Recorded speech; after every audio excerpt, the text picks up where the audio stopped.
अनुराग ठांडा ने हरियाणा सरकार पर साधा निशाना। बढ़ती बेरोजगारी को लेकर प्रदेश सरकार पर उठाए सवाल। प्रदेश सरकार सुनियोजित तरीके से युवाओं को बर्बाद करने की साजिश रच रही है।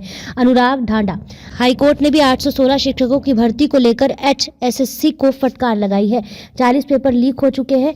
कोई भी परीक्षा सही ढंग से नहीं हो पा रही है। बेरोजगारी में हरियाणा नंबर 1 हो गया है। 2 लाख सरकारी पद खाली पड़े हैं। मुख्यमंत्री जी सवाल पूछने पर युवाओं को सब्जी बेचने की सलाह देते हैं। आप सरकार आने पर लाखों रोजगार के अवसर दिए जाएंगे। हरियाणा में भारतीय जनता पार्टी की सरकार ने मानो हरियाणा के युवाओं को बर्बाद करने का ठेका ले लिया है। हरियाणा में एक भी भर्ती सही तरीके से नहीं हो पा रही है। इस बार 816 शिक्षकों की भर्ती को लेकर हाईकोर्ट ने हरियाणा कर्मचारी चयन आयोग को फटकार लगाई है। 1 लाख रुपए का जुर्माना भी लगाया है कि आप भर्ती प्रक्रिया सही से नहीं कर रहे हैं, रिजल्ट सही से नहीं निकाल रहे हैं। इससे पता चलता है कि हरियाणा सरकार सुनियोजित तरीके से हरियाणा के युवाओं को बर्बाद करने की साजिश रच रही है। 40 पेपर लीक हो चुके हैं हरियाणा के अंदर। अगर आप देखें, कोई भी परीक्षा सही ढंग से हरियाणा सरकार, हरियाणा कर्मचारी चयन आयोग नहीं करवा पा रहा है। जिन परीक्षाओं में पेपर लीक हो जाते हैं उनमें बच्चों का भविष्य बर्बाद। जो नौकरियां दी जा रही हैं उसके बाद एडवर्टीजमेंट वापस ले ली जाती है, बच्चों का भविष्य बर्बाद। अगर क्लास 4 के लिए भी कोई वैकेंसी निकलती है तो लाखों युवा उसके लिए अप्लाई करते हैं, जिसमें PhD भी होते हैं, मास्टर्स भी होते हैं। इतनी बुरी हालत बेरोजगारी की हरियाणा के अंदर कर दी है खट्टर सरकार ने। देश में नंबर 1 हरियाणा हो गया है बेरोजगारी में। ऐसी हालत युवाओं के रोजगार की खट्टर सरकार ने कर दी है। दूसरी तरफ अगर आप देखें, अगर 2 लाख सरकारी पद खाली हैं हरियाणा सरकार के अंदर, 2 लाख, 25 लाख युवा बेरोजगार हैं हरियाणा के अंदर। अगर आप देखें तो सिर्फ एजुकेशन डिपार्टमेंट में लगभग 70,000 के आसपास वैकेंसी है उस एजुकेशन डिपार्टमेंट और उससे रिलेटेड विभागों में।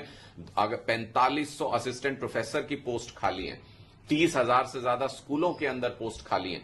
आप अगर देखें तो पूरे हरियाणा को एक सुनियोजित तरीके से हरियाणा के युवाओं को बर्बाद कर दिया भारतीय जनता पार्टी ने। जब एक युवा ने मुख्यमंत्री जी से सवाल पूछा कि मुख्यमंत्री जी रोजगार दे दीजिए, हमें नौकरी चाहिए, तो मुख्यमंत्री जी कहते हैं कि सब्जी बेच लीजिए आप, वो भी एक रोजगार है।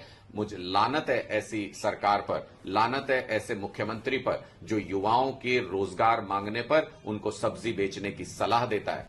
2 लाख सरकारी नौकरी देकर के युवाओं का भविष्य बना सकते हैं खट्टर साहब। आप और भी रोजगार के अवसर पैदा कर सकते हैं। सरकारी नौकरी तो भूल जाइए।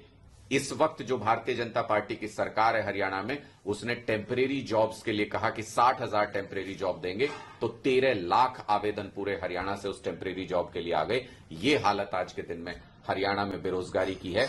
खट्टर साहब, इन युवाओं की बद्दुआएं मत लीजिए, इनके परिवारों की बद्दुआएं मत लीजिए। ये युवा धीरे धीरे बर्बादी की तरफ बढ़ रहे हैं। अभी बेरोजगार हैं, कल को नशे की लत में पड़ जाएंगे, परसों को और कहीं और खराब हालत में, खराब हाथों में चले जाएंगे। इसलिए मेरा आपसे निवेदन है कि युवाओं की पुकार सुनिए और हरियाणा के युवाओं के लिए रोजगार उपलब्ध कराइए, वरना आम आदमी की सरकार आ रही है। आम आदमी की सरकार आते ही 2 लाख सरकारी नौकरी तुरंत निकालेंगे और लाखों रोजगार का बंदोबस्त हरियाणा के युवाओं के लिए